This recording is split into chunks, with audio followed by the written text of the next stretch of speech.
Before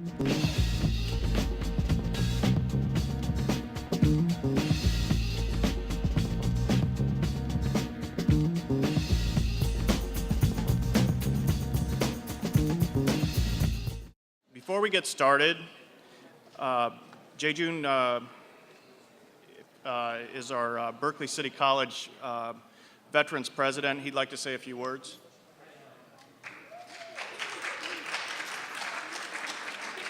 Ooh, it was far away. All right, good afternoon. My name is Jae-Jun Bertuso. I'm the Berkeley City College Veterans Club President. I'm a Marine veteran. I served in the Marine Corps for 4 years, from June 10th from 2007 and to June 10th, 2011. I'd like to welcome each one of you today. It is time we take time to remember our military veterans in the community and reflect to those that have paid the ultimate sacrifice on behalf of our great nation. We have a dynamic program lined up for today, and hopefully that you will only learn something but also feel inspired to remember the people that have made your freedom possible.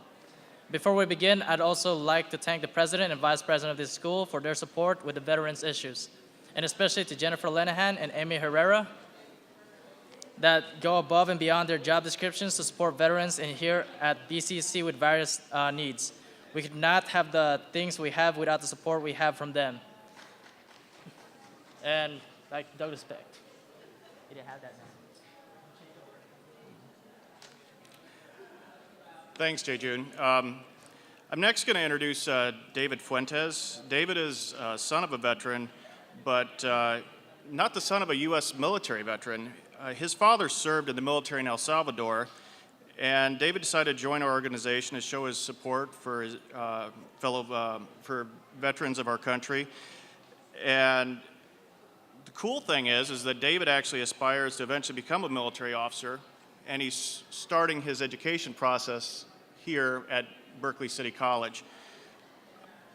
I didn't actually know that until I was talking to David yesterday, because when I was originally thinking about what to say about him, I was planning on talking about what a great guy he'd be to take to a Navy recruiter. So I'm hoping that if he's going to become an officer, that he chooses the right branch of the service and joins the United States Navy. So David, if you can come forward and lead us in the Pledge of Allegiance.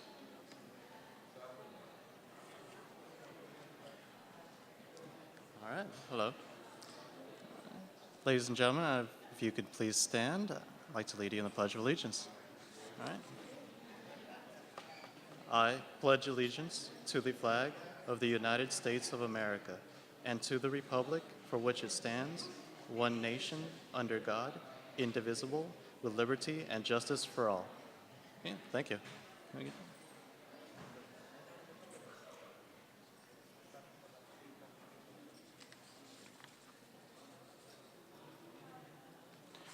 I'd now like to ask everyone to give us a moment of silence as we remember those that have paid the ultimate sacrifice in support of their country, and also those that are currently in harm's way.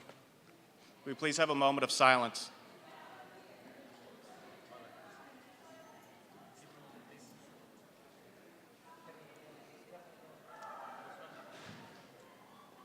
Thank you. Before I introduce our first guest speaker today, I'd like to tell everybody what a privilege it is to be able to have an event like this in Berkeley. As most of you know, Berkeley has a history of not always being friendly to military veterans. Unfortunately, those that were not military friendly have not always remembered that the sacrifices that we've made on behalf of this country so that way you have the right to free speech, you have the right to assemble, and you have the right to be free of the tyranny of oppressive governments. Your veterans have helped preserve that right, and many have paid the ultimate sacrifice. The one thing that is common amongst veterans is that we don't ask for that much from you. We just ask that you respect our service and remember the things that we've done to help you. That's all we ask.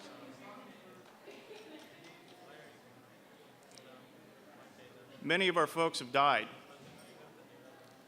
and many, many more are going to die.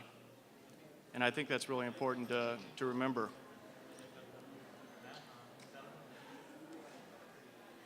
One of the first experiences I had with dealing with death in the military, I worked with the families of the USS Cole, which had a hole blown in the side of them when they were sitting in port in Yemen. I had this great job of spending time with the families all day as they were waiting to find out if their son or daughter was lost, or their husband or wife, because the ship had both men and women on board. One of the young men that I had was actually one of my submarine sailors whose wife was a cook. That was a tough day. That was a really tough day for me. It's hard to be able to look at someone and not tell them, and not have, military has protocol, and it's hard to not be able to tell somebody something when you want to tell them something. To be able to have to look at someone and say, you know, everything's going to be okay, when I know that his wife was injured and potentially going to die, and then to know that another sailor that had worked for me at a previous command, I knew that he was dead, but I couldn't tell his wife because we weren't allowed to release any information until much later in the day once we had all the figures. Because one of the things that you don't want to accidentally do is to tell someone that their son or daughter was dead and then find out later that there was a mistake that was made. There wasn't too many days in the military that I ever went home and I was emotional, but that was one of the only days that I actually went home and I shed a tear. It's hard to have to do that. And after spending 20 years in the military, I got to the point that at the end of the day, it became a little easier, but it's always still there. It's always still there. It's hard to walk into a naval hospital and to look at a Marine that's sitting there that's lost his leg, or to see one that's never going to be the same because he's got injury to his brain, and to know that their lives have totally been changed. Those are the kind of things that we all saw. The veteran students that are here today, we're the lucky ones. We didn't have anything happen to us, or if we did, it wasn't as bad.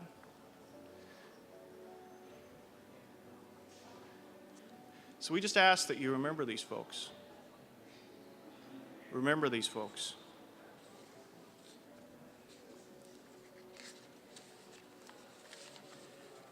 Now, I'd like to introduce our next speaker.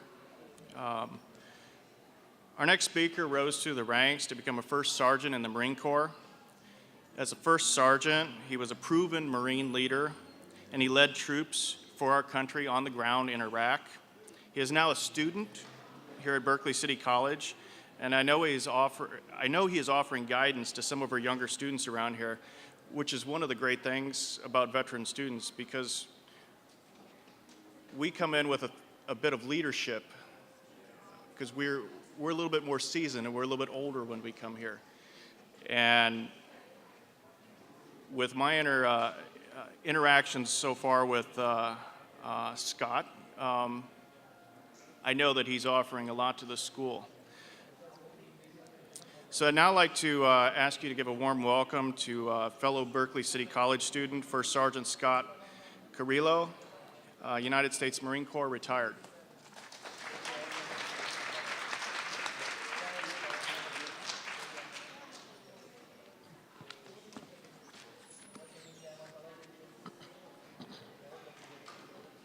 Good afternoon.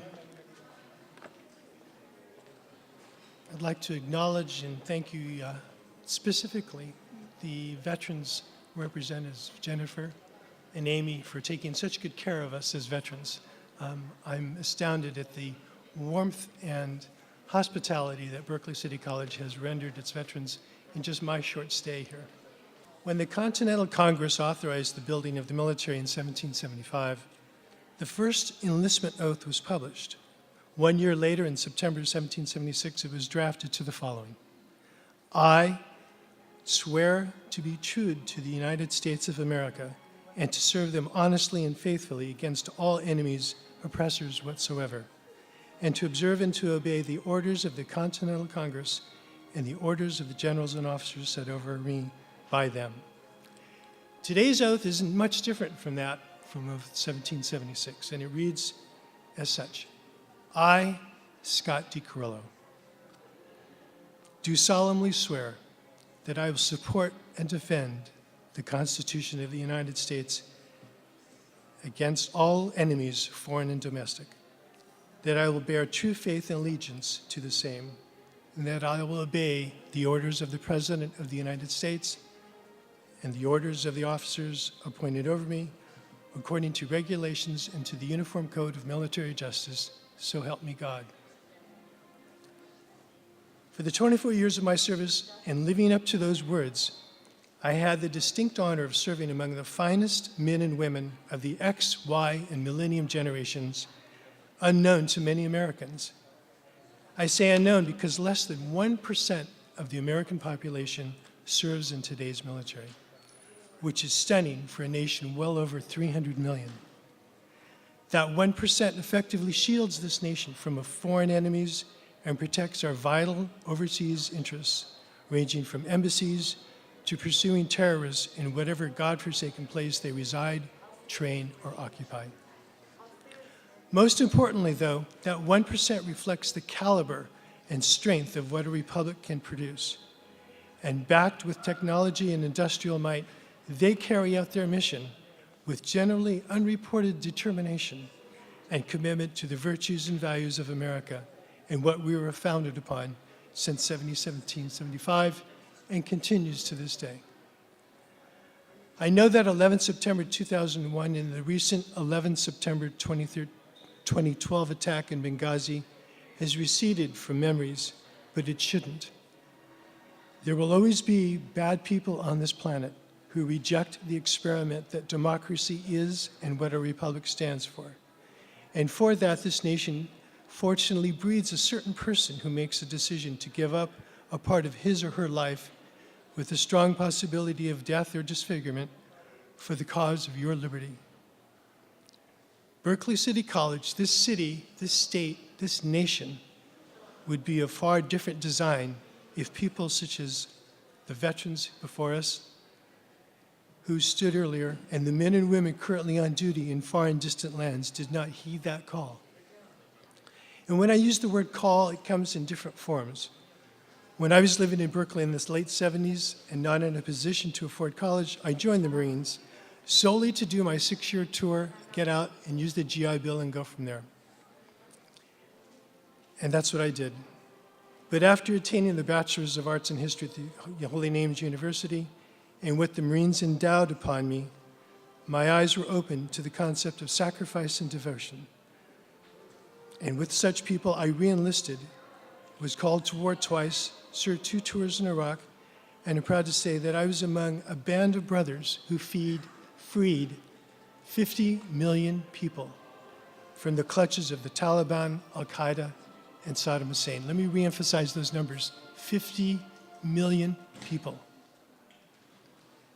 The other form of call is to glory and being part of history making events, but those words are best saved for Memorial Day. And for those heroes who now rest in places like Arlington, Normandy, Midway, and Fallujah. In closing, I would like to quote 2 presidents, both veterans of World War II, and by request. The first comes from JFK's inaugural, of which I was lucky enough to watch as a young lad, and his words are as appropriate now as they were then, especially this month as we approach the 50th year since his assassination. He stated, "Let every nation know, whether it wishes us well or ill, that we shall pay any price, bear any burden, meet any hardship, support any friend, oppose any foe, in order to assure the survival and the success of liberty. In your hands, my fellow citizens, more than in mine, will rest the final success or failure of our course. Since this country was founded, each generation of Americans has been summoned to give testimony to its national loyalty." And from Ronald Reagan, another veteran of World War II, another veteran from World War II, quote, "Freedom is never more than one generation away from extinction. We didn't pass it on to our children in the bloodstream. It must be fought for, protected, and handed on for them to do the same. As each of you head out into the world replete with forthcoming challenges, both domestically and overseas, I hope that you will, at some juncture, serve our nation. Granted, the military is only for a chosen few, but there are other organizations that foster, assist, and support fellow Americans in their time of need. Yours is the next generation up, and your actions will either define, add to, or miss the challenge to maintain the freedoms that we all enjoy today. Lastly, my request is this. If you have family or friends that now serve or have served in the military, contact them on the 11th of November in some fashion. Email, text, Facebook, phone call, Twitter, best of all, a card. Whatever manner you desire, let them know you appreciate what they are doing and have done so that your life has been free to pursue the fruits of victory and liberty. Thank you all for your time. My best to each of you. May God bless the United States of America and her military.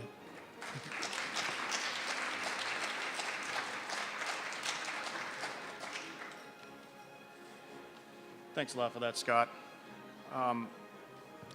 We had a little bit of a change in our schedule today. We did have another guest speaker that was supposed to be here, but something seems to have come up. I want to take a time to acknowledge that I see that we have one of our American Legion members in the back. The local American Legion has recently reached out to Berkeley City College and is teaming up with our veterans, and this is really recent, so we're really excited to have them on board with us. There's a lot that they can help us with, and there's a lot that hopefully we can do back with, help out with the American Legion and the things that they do in the community. And I'd also like to invite our school president, Dr. Deborah Budd. Ma'am.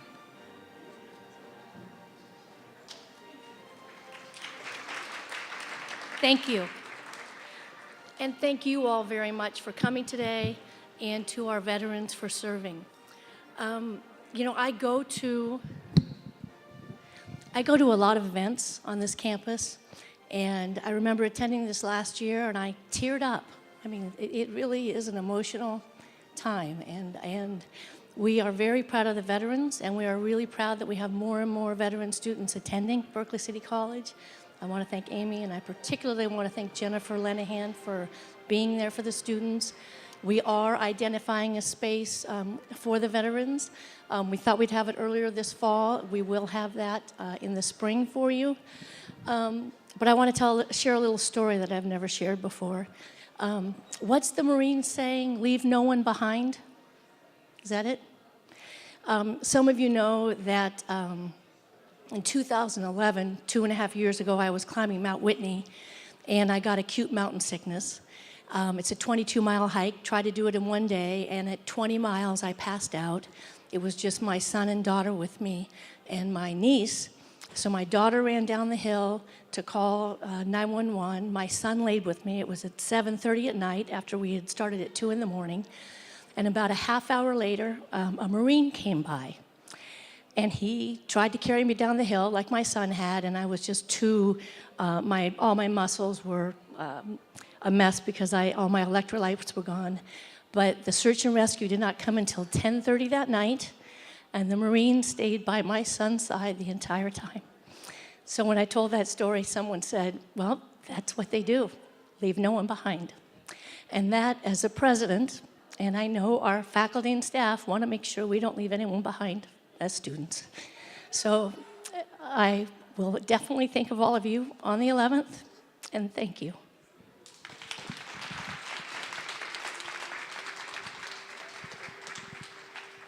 Thank you. This concludes our service. If you'd like to stay behind and have a sandwich, and we'd love to talk to you. So thanks for coming today. And remember, thank a vet. Have a good day.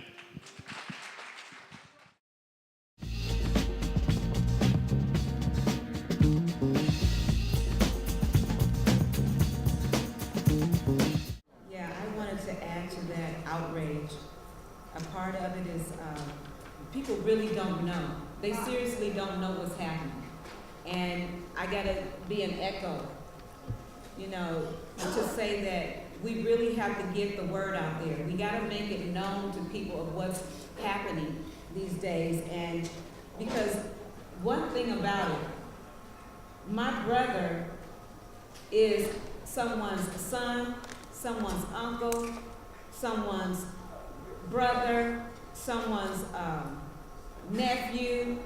He doesn't have any children of his own, but many people who are incarcerated have children that they cannot father effectively from a prison, you know. And so by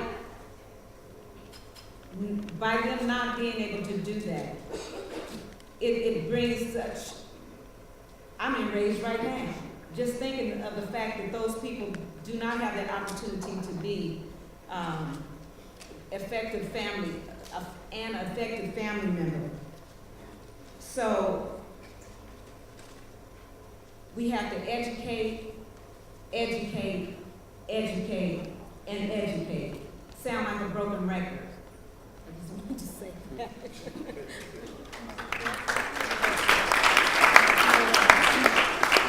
Thank you. I just wanted to add too, because I know you mentioned, you know, media and turn on the TV and everything. I think it also has so much to do with the fact that we're constantly consuming these images of what prison and the criminal justice system is like, right? And so in my class today, we're just talking about like law and order and how we're able to imagine a criminal justice system that is, you know, based on justice and that does put away the right criminals and so forth, but that doesn't reflect sort of the reality of what we have created in the U.S., right? So related to that, moving on, and I just wanted to let the panelists know that we're probably going to focus and prioritize on the first three questions, and then kind of check in on the time and open it up for Q&A because we have so many of you here and we'd love to hear from you as well. So the second question is, what are some challenges that you have experienced as an organizer, as an activist on the ground doing work against mass incarceration?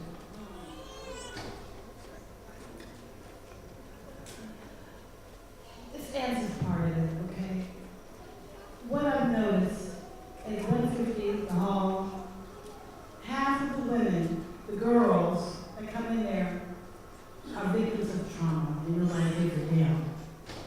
Half of the girls that come in there, and those who have children, cannot mother their children that they have because there's laws saying, if you're a teenage mom, you're not recognized as a parent and a girl too because you're under 18.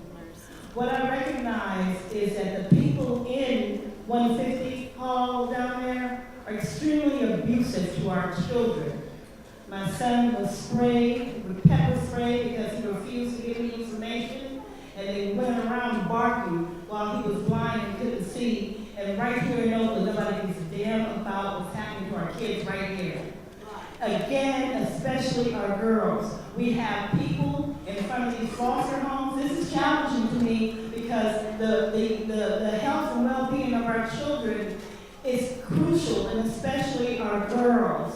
Our girls are being pimped at 13 and 14 years old. They're coming to people's houses, and you're turning a blind eye like you don't care. As a community, I'm asking the men to stand up and stop allowing the prostitution and the exploitation of girls, because the community can only be as healthy as the women in it. That's what I'm saying.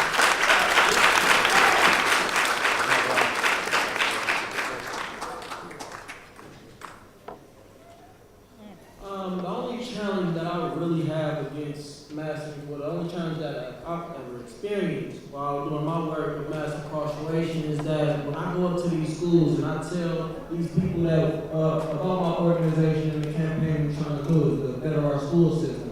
When I tell them that we're trying to have immediate removal of school police officers, some of those security guards get offended and think I'm talking about them because their badge also says school police. But while I'm trying to explain to them that there's two different departments. Y'all are security guards, these are school police officers, And these are regular police officers right here. There are 3 difference. But they think I'm coming after them, so I don't know how to go around that.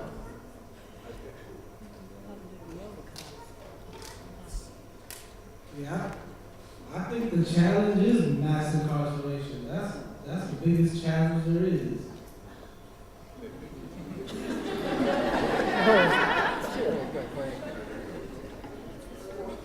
One of the challenges that I've had is people refusing literature. You know, they don't want to receive it. You walk, I mean, when we went down to First Fridays and we passing by and, you know, people were, you know, it's a mass of people down there and you hand them literature and they say, no, I don't want that. You know, or they take it and then you see them walk away with it, but then they toss it. You know, so that's one of the challenges. How do you get those people to really pay attention and know that it's, even if it doesn't affect them personally, it's affecting them. We had a model shoe out there. I don't know if we've gone out recently, I can't recall, with a model shoe set up to let you see what a shoe looks like. So it's intense. When I say the shoe, I'm sorry, it's a security housing unit. It's a cell. We built a model cell to show you what that cell looks like, the dimensions of how small it is. And a person is in that 23 and a half hours a day, and some 24 hours a day. So the challenge is to get that information out to people and them receive it and actually do something with it. And I'm grateful that you guys are coming down here signing up and taking literature. This means a lot to us. I also want to say that when we went down to Lonnie Hancock's office, we got a chance to speak with her aide. Now, when we spoke with her a week prior to that, she was attentive, she wanted questions, she wanted to know about everything that we were concerned about, but just be specific. Give us what you want us to talk about, and we'll go to the legislators with that. But my main thing that I want to say is this aide, when we went 2 weeks later, he said, no matter what bill gets passed, it still has to go before the governor. He has the final say. And for an example, the media access bill, we wanted the media to get inside to really report what's happening inside, so it won't be a mystery to us. It's been 4 governors that have, at least 4 governors who have vetoed that bill. And so I'm saying all that to say how, even though we press and press and we press, it seems like it's not gonna work. But we still have to keep fighting. I'm gonna be a broken record. I'm gonna just tell you guys right now. I'm gonna be a broken record, okay? I'm just gonna be a broken record. We have to fight. We have to stick together. Even though we go to the legislators, we have to believe that change is gonna happen. And we can only believe that if we have a faith.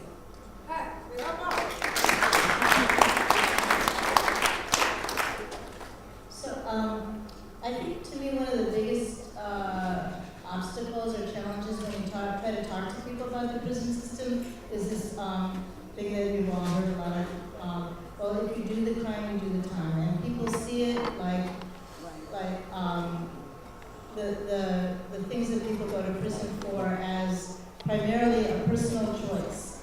And they don't look at it as, okay, the choices you make are in the context of the choices you have. And if you're living in poverty and you need to get a hustle on to survive, that's really different. You know, like, who was it? I think it was George Bernard Shaw said, okay, so the prison system, it's equally, like a millionaire who sleeps under the bridge is going to get the same sentence as a homeless person who sleeps under the bridge, right? They both broke the law. Well, they have really different options in life. And so I think trying to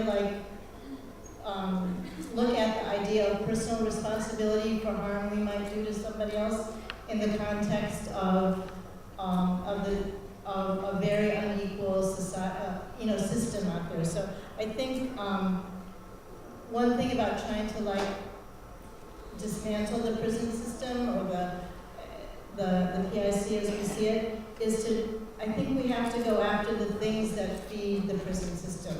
Poverty, racism, the isms that divide us. That if we don't look at the things that feed it, then we're just going to be kind of shadow boxing and trying to fight the real estate, the bars and the cement, and not the reasons that people are going there.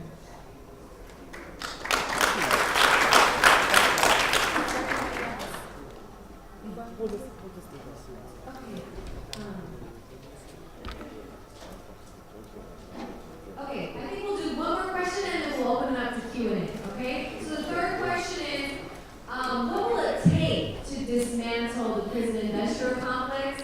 And what can everyday average people do to help resist mass incarceration? I know many of you gave sort of your definition and examples of resistance, so maybe if you can also apply it to folks here so that they can kind of take away ideas of how they can become engaged.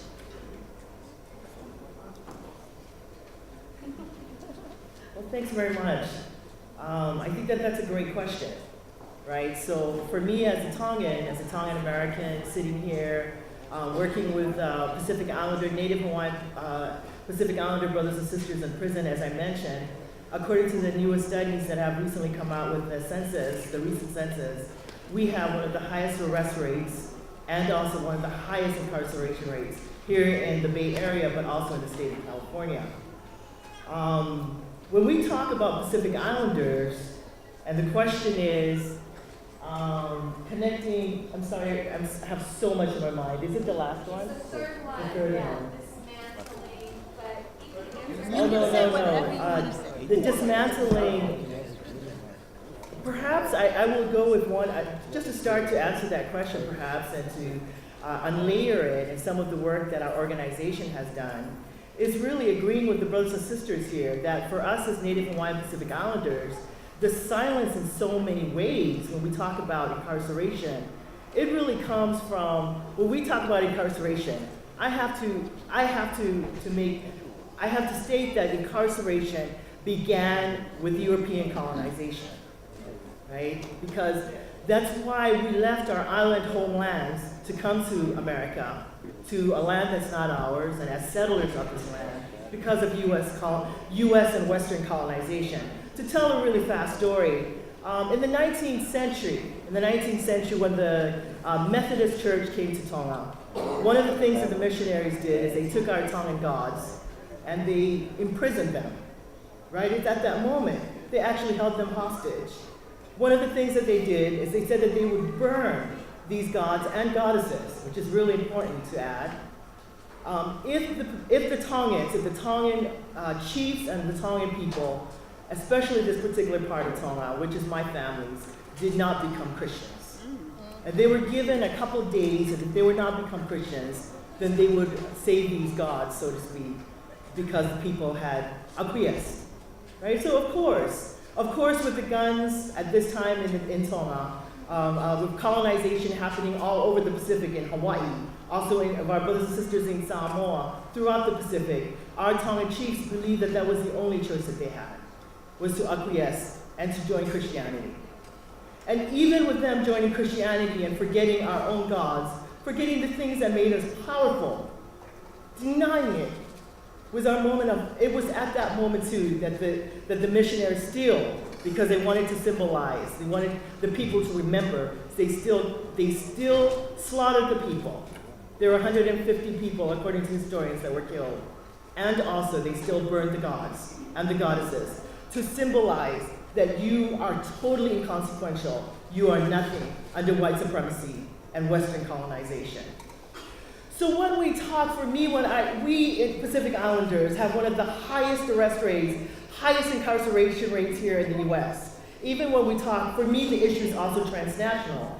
When we look at New Zealand, where so many Tongans and Samoans, because of globalization, We migrate there because we have no jobs in our own homelands, but we rely on Western currency.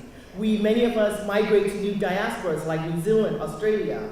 Even, surprisingly, but also correspondingly to the US, Tongans are indigenous people in New Zealand. Firstly, the arrest rates and the incarceration rates in New Zealand is firstly the Maori people, who are the indigenous people of New Zealand.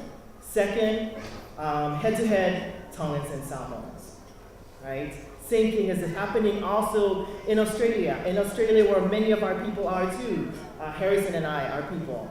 Same thing. Who occupies the prisons in Australia? Even though we see all these faces, these white faces of Australia, brothers and sisters, it's no different than America. It's the Aborigines that actually occupy those prisons. Next on that list is Harrison and I's people, Tongan and Samoans. Right? So this is a transnational issue for us. So when we talk to Tongan and Samoans, Native Hawaiians, Chamorros, when we talk to our own people and we say, our brothers and sisters are behind those bars, what creates these particular silences? It's important to look at our individual histories of colonization. How we come to the United States, our brothers and sisters, as many of you know, is through sports. Right? Many of us come through a sports pipeline to the United States. We also come through Christianity, through missionizations. In the 20th and 21st century, Tongans, we had the highest conversion rate into the US-based Mormon church. With so much love and respect that I have for a lot of my Tongan brothers and sisters who are Mormon here in this place right now, in this classroom right now. Also, the third is militarization. Most Samoans, Tongans, Native Hawaiians, Chamorros, we come to the US, also people from the Marshall Islands, we come to the US because of militarization, right? These are all forms of labor. These are all forms of making a living for our family, not just for ourselves, but taking care of ourselves and our extended families. When Junior Seau was asked in the 80s if he could come in, Junior Seau is a Samoan brother who recently died, right? He was a big sports star in the NFL. When he was asked by brothers and sisters who are activists in Carson, Junior, can you come out? Can you come out, please, and speak against the gang injunction that they're having in Carson in the 80s? Junior said, are you kidding me? You know what the NFL is going to do to me? Do you know what they're going to do to me if I speak out against it? My role, Junior said, my role is to do everything that they tell me, right? My role is to do everything that they tell me. And us as Pacific Islanders, we understood everything he meant. That meant that if this brother Junior Seau, there's so few of us, right? So few of us, quote unquote, in America who made it. Junior Seau was not just taking care of himself, he was taking care of his family, and according to the Samoan community in Carson, he was paying the mortgage and the rent for so many other Samoans, including the two Samoan congressional churches, right? What option also, I'm asking too, what option also does this brother also have? So these are also so many questions. We work with a Tongan pastor and his wife. Both of them have two sons who are lifers here in California. When Laura and I spoke to, they're both wonderful people, an uncle and an auntie of mine. When we said, Uncle and Auntie, can you come with us to see your sons in prison? Can you come with us, please? Both my uncle and auntie said, we know it because we're Tongan. First and foremost, the shame. Such a shame in our Tongan community because both of them were pastors and Christian pastors. But beyond that too, they both said, if we come out and talk about our sons too, we're gonna lose our jobs, right? Our jobs, and I know these families so well, they take care of not just themselves, again, a family, extended community, right? So perhaps what I want to do too is I want to bring up the issue of economics that I know that we're going to talk about later, right? Also, another thing that my uncle talked about, he said, Fui, do you know how hard it was for me as a Tongan man to get a job as a pastor here in America? I was going up against so many other people. They thought we were nothing. They think we're nothing. If I come up and I tell them that I have two sons that are in prison that are alive, they are going to believe every single stereotype that we're criminal and that we as Tongans are not worth anything, any role, any important role here in America. So throughout the spectrum in our community, in our Native Hawaiian Pacific Islander community, there is the belief, because of colonization, that we're absolutely nothing. That in this country, the only times that we can speak really is when we're told to speak, because of the binds of the institutions that have brought us here. Even for very, very good Tongan brothers and sisters that I have that we work with that are also Mormon, they always say, we can't come out against our church. It was, after all, the Mormon church who brought us to America. We can't speak politically because this goes against our church.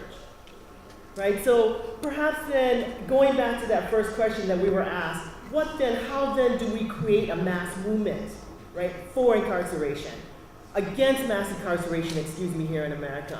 Perhaps then I would go then to an Indigenous or a Tongan way of doing things, which is called remembering our va, or our relationality, right? This means then, brothers and sisters, this is a critique of the left.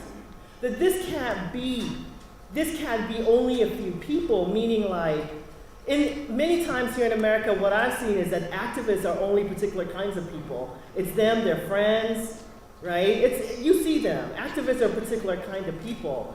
I think what we see, though, with Indigenous people, when we bring Indigenous belief systems to the table, is that everybody plays a role. For us, our families are everything. So how we work with Native Hawaiian Pacific Islanders is we remind them that the people behind bars are not just quote-unquote criminals, as America has made us out to be. Rather, that Mahanga behind bars is actually somebody's first cousin. Right? That Mahanga actually, actually Mahanga would be my third cousin, right? There's a relationality. There's something at stake. In his incarceration, I as a Tongan woman, even though I'm on the outside, we have something in common.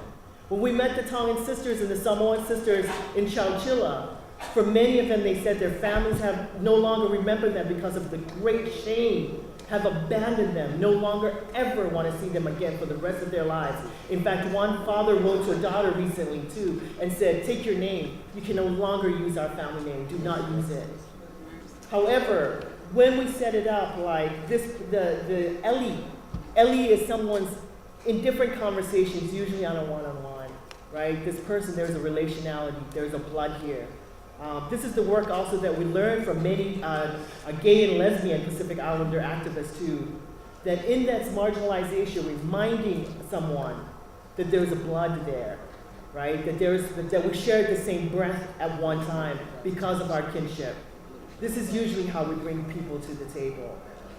People that are so, so different, but we realize that our lives actually are contingent and are dependent on each other.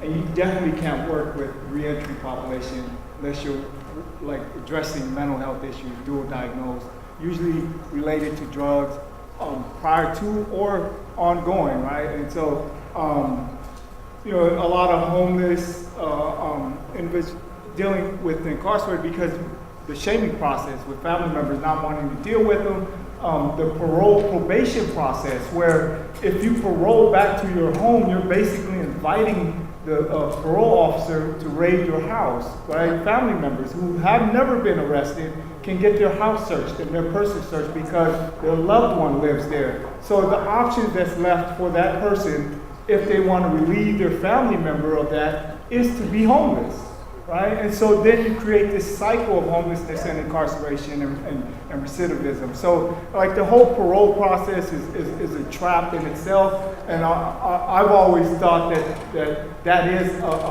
like a important point where it should be challenged, right? Get rid of paroles. Federal government doesn't have parole systems. You're on parole for a couple months and then you're off. Like the state keeps you on parole. I have a lifetime parole as a lifer, right? After 5 years, they can review my case, but theoretically, they can keep me on for life, right? Even though I've been out 3.5 years, graduated from San Francisco State with a bachelor's in May, right? I'm working, right? Still, though, I'm still on parole. I still get tested every month. I still get a visit every month. I had to argue to stop 2 visits. They used to try to stop me. Which also prevents me from going to work, as someone said up there. Like they come to your work site, not all work sites are environments where your parole officer can show up and you don't get held, in some type of stigma related to it. So, those are a lot of the challenges that you deal with reentry, but mental health is definitely one of them, a big one now, especially around addictions.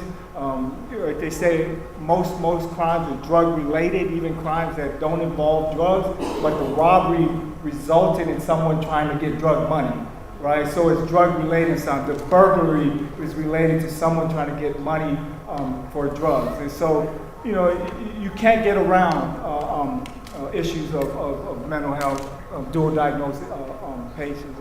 Most people in prison need to be out. Most. There's a small percentage of people, I think 5 to 7%, that need to be away from other human beings. So what do I propose? What do I think should happen? They don't need to be in a place where they're tortured, where they are made to have no dignity. People get better when they're treated with a humane way.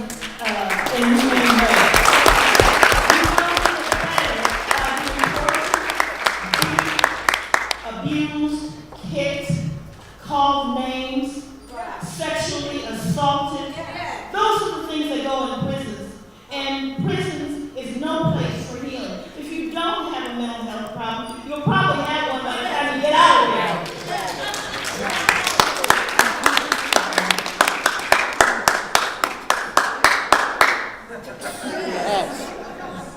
So, I think there's, it's important to look at the purpose of, prisons now really exist for punishment, and if we're trying to create different models, there's a lot of indigenous practices that we can look at that are much more about restoring the balance in the community, about people being accountable to each other for harm done, and trying to find ways, the whole restorative justice movement, which I think has a lot of potential, but also when it's in the hands of the jailers, I don't think it's really what it's intended to be. But I think that idea that that when one person harms another, that we want, the point isn't to get them as far away as possible from us. It's like, how do we create, how can people make amends, and how can we create connections where people feel responsible for each other and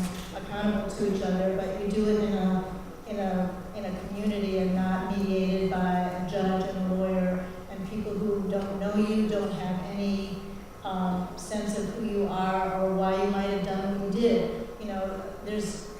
We have to get down to dealing with each other as human beings, as part of a bigger community.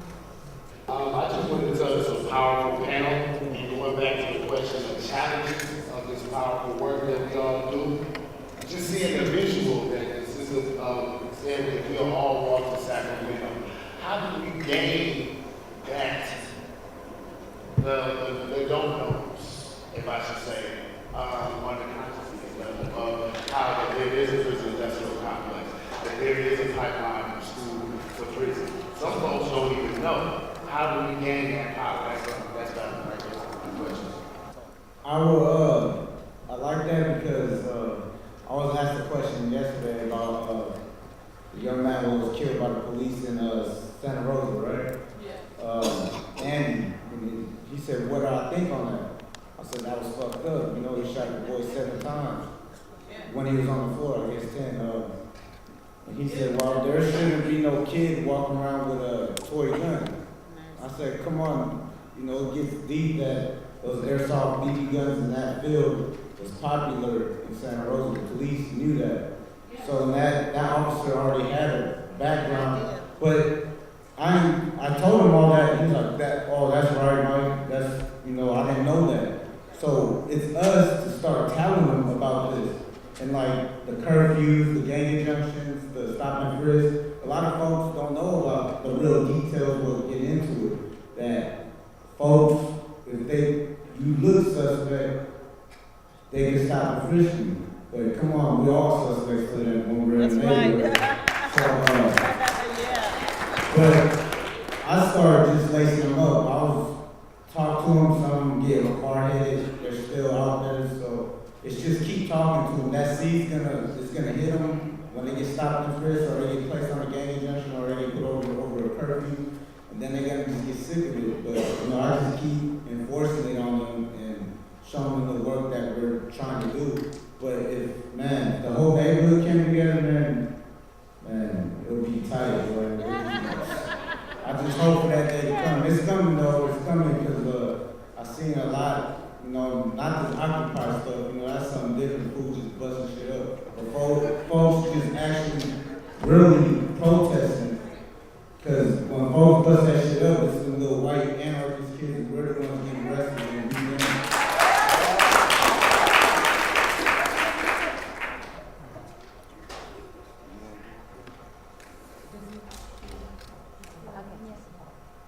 Yeah, I think we just gotta go like straight old school grassroots organizing, man. Just start like, man, just that discipline, just start going house to house and educating folks, man.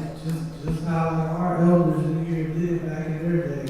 And I feel like it's the young people, it's our turn, you know, to carry that torch, because they look at it, man, they've been doing this for a long time, man. It's our turn for us to step up.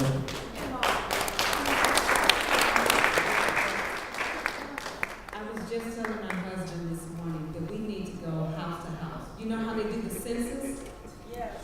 That's how you get people involved. It's like you take the clipboard and you find out how many people in this household is committed or incarcerated, and then you gather all of those names together. Then we can really come together and walk down there. Let's march down there. You guys down for that? Are you down for that? Seriously. And sit there. And just camp out. I'll walk with you. Thank you. Me too. I gotta bring my tennis shoes. I'm gonna say like you say in Cuba, cada cual su capacidad. To each his own capacity. Everybody can walk. I can barely move sometimes. But the other part is, those who can. But the other part is, there's also another side. And I'm sorry, it's old school about protest. And I'm not about protesting. So people who don't protest gotta take it another direction, whatever that may be. But continue to resist and assist those from multi levels for the same purpose and the same cause. Because I think it's going to be a whole lot different. A bunch of black protesters come versus a whole bunch of UC Davis students who get pepper sprayed. You may not get paid when they pepper spray you. You may not stand up. So I'm saying it has to be multi, you know, because you know one job, you know, going up there, looking, you know, so you got to remember that. The other thing is, I think it's real important to have, if somebody gets arrested, somebody make sure that that person's rent gets paid. Or that person's children are taken care of. Because I've come from a prison where a lot of us leave what was happening tomorrow, but nobody was there to take care of the family. Yeah. Can I just say this one last thing on that? One of the things that my brother would